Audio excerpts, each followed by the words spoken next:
Abenshi bakunda kuvuga yuko ngo ukorera mahera make kuri show nivyo canke sivyo. Umunsi wa mbere utangura ku MCinga niyahe mafaranga ya mbere watanguye gukorera? Umunsi wa mbere ntangura kwemsinga natanguye gukorera ubuntu. Hari ikintu gikunda gushika bagasanga aba MC mu Burundi ntibumvikana wowe ni kubibona? Sinzi nk'abandi ariko je nkunda kuvuga yuko kugira ngo uterimbere utegerezwa kwishimira iterambere ry'uwundi. Nimba uno munsi ndi Ami Pro ntegerezwa kwishimira iterambere ry'uwundi kugira ngo nawe ateye imbere ni nkuko nanje mba nteye imbere. Kuko uno munsi nimba bavuze ati Ami Pro no mu MC mwiza, ce bakavuga bati Sadiki no mu MC mwiza, ce bakavuga uwundi no mu MC mwiza, Ami Pro no mu MC mwiza, Sadiki no mu MC mwiza, Gael no mu MC mwiza, Raoul no mu MC mwiza, Nde no mu MC mwiza, biraryoshe. Yes bakunzi ba Open Mic turi kumwe na MC Ami Pro. Bite Meze neza. ndashima Imana alhamdulillah. Akandi kazi nka aka Ami Pro. Ni Ami Pro aka the MC, ndumu MC ndumumenyesha makuru. Nibaza yuko nubwo umuntu atamenywa na bose, hari wabanzi nivyo hari n'abatanzi, nico gituma bari vyiza kwidondora. Nitwa Ami Pro, ndumu MC mu biteramo vyinshi biba mu gihugu c'u Burundi, hama ndumenyesha makuru kunsamiriza Buja FM. Yeah. Ubu MC n'umumenyesha makuru nicaye watanguje muri byo. Natanguye kuba umumenyesha makuru imbere yo kuba umu MC, hama mu nyuma ndumva yuko mfise impano yo kuba umu MC kw'ishure, nza ndemsinga mu ma club yaba chaque vendredi, hama bagenzi inshuti bambwira yuko ndabishoboye, and then ndabandanya gushika ngeze uno munsi ndashima Imana. Kuri wewe indoto wari ufise utaraja mu mugo w'umumenyesha makuru canke mu MC warazishitseko? Hariyo zimwe nashitseko, hariyo izindi ntarashikako, ariko ndizeye kuko iyo ibikorwa ukora ukabikora n'inguvu n'umwete ariko ukabishiramwo n'Imana imbere, ureze ugashika ku vyo wifuza gushikako, ndizeye yuko indoto mfise nzozishikako inshallah. Umunsi wa mbere utangura ku MCinga niyahe mafaranga ya mbere watanguye gukorera? Umunsi wa mbere ntangura kwemsinga natanguye gukorera ubuntu, ariko no munsi ndashima Imana amafaranga nkorera arampagije, aramfasha kugira ngo nshobore kubandanya nibeshaho, nshobore kubandanya ndi muri kino gisagara ca Bujumbura. Tugarutse inyuma ya ubuzima bw'umumenyesha makuru bwo watanguye nabwo watanguye gukora gute? Naho nyene natanguye nk'umufasha abandi kugira ngo umunsi umwe nzohave nisanga nanje ndi kwi radio. Natanguye ntumirwa mu biganiro bisanzwe, haragera igihe abahora bantumira baragira amahirwe yo kugenda kubandaniriza umwuga hanze, hama jewe nce ndabasubirira, umwuga ubutanguye uko mba ntanguye uko. Uno munsi ndashima Imana, ndafise ibiganiro nkora abantu bakumviriza kandi bakaryoherwa. Mu majambo make novuga ko nshimira Imana. Ni igihe watangura ubu MC bwawe ukiri muto cyane canke umumenyesha makuru, niwe umuntu kuri wowe cyari nk'icitegerezo uvuga ati ndashaka kuzomera nka naka? Natanguye ntafise umuntu ngo nifuza kuba nkawe, ariko muri ico gihe hari aba MC beza kandi babikora neza. Vyari bihe vy'aba Christian Xavier, vyari bihe vy'aba David Carmel, vyari bihe vy'aba Frank Espoir. Muri ico gihe rero nanje nico gihe nanje ninjiye mu mwuga, nubwo bitari vyoroshe kuko amenyesha makuru bari n'aba MC bari bakomeye, ariko nari mfise indoto zo gushika kuco nifuza gushikako, nico gituma vyasavye gukora cane, hamwe n'impanuro zabo bari bankuriye naronka, byarashoboye gutuma ngeraho ngeze uno munsi. Yeah. Kuri wewe uri kuraba ubu MC bwa kera n'ubu MC bwo uwo mugu ubona gute mu gihugu cacu c'u Burundi?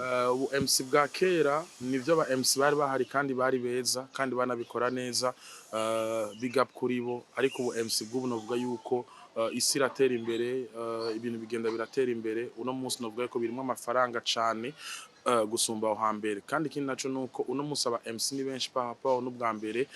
Novuga yuko uno munsi umwuga w'ubu MC n'umwuga umuntu afata nk'akazi, n'umwuga umuntu avuga ati ndashaka kuba umu MC gusa, nkariha inzu, nkabeshaho umuryango. Uno munsi biraba, nukuvuga yuko kera aba MC bari bahari beza, ariko uno munsi mu mwuga w'ubu MC harimo amafaranga gusumba aho hambere. Yeah. Hari ikintu gikunda gushika bagasanga aba MC mu Burundi ntibumvikana wowe ni kubibona?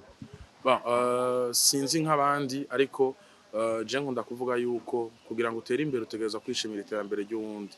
Nimba uno munsi ndi Ami Pro, ntegerezwa kwishimira iterambere ry'uwundi kugira ngo nawe ateye imbere ni nkuko nanje mba nteye imbere kuko no musi nimba bavuze ati Amipro no mu MC mwiza ce bakavuga bati Sadiki no mu MC mwiza ce bakavuga uwundi no mu MC mwiza Amipro no mu MC mwiza Sadiki no mu MC mwiza Gael no mu MC mwiza Raoul no mu MC mwiza nde no mu MC mwiza biraryoshe hako baguma bavuga umuntu umwe gusa je novuga ati nimba hariyo n'abantu batumvikana muri no mwuga wa MC canke uwundi mwuga numva umengo boja hamwe bagakorana mu rukundo kuko ikintu mugikoranye n'umutima umwe kandi mukakora muri hamwe muraheza mugashika kure gusumba nibakorere hamwe.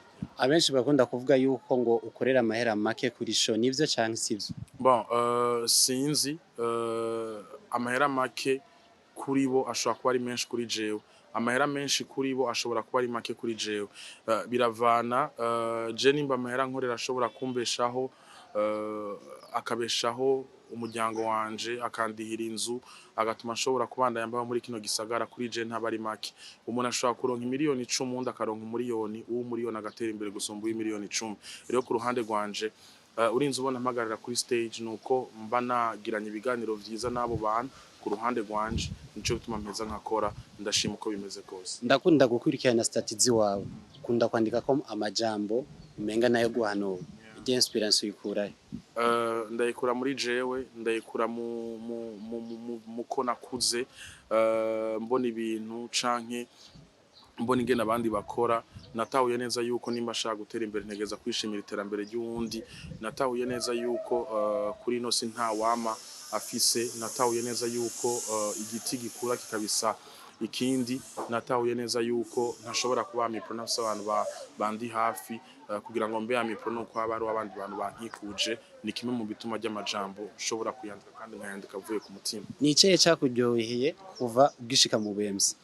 Ikintu ca mbere candyoheye nuko ndamaze kubonana n'uwahoze arongoye igihugu cacu c'u Burundi nyakwigendera Petero Nkurunziza ni zimwe mu ndoto nari mfise muri uno mwuga w'ubu MC canke ubumenyesha makuru kuko 2019 mu kwezi kwa kane yarashoye kuduha umubonano ndi kumwe n'umurivyikazi Natasha Ngendabanka ngira benshi baravyibuka hama ikindi kintu naco kimaze kundyohera nuko uno mwuga nawo utanguye ataco mfise uno mwuga nawo utanguye ngenda n'amaguru ariko uno munsi uno mwuga uramaze gutuma mfata indege nkaja mu gihugu ca Guinée Conakry mu mahigano ya Sika mu mwaka wa 2019 mu kwezi kwa gatanu ni kimwe mu bintu binyereka yuko umuntu ashobora kubeshwaho n'impano yiwe kandi doto utegerezwa kuzigwanira kugira ngo zigushikane kure. Ni cyahe cakubabaje?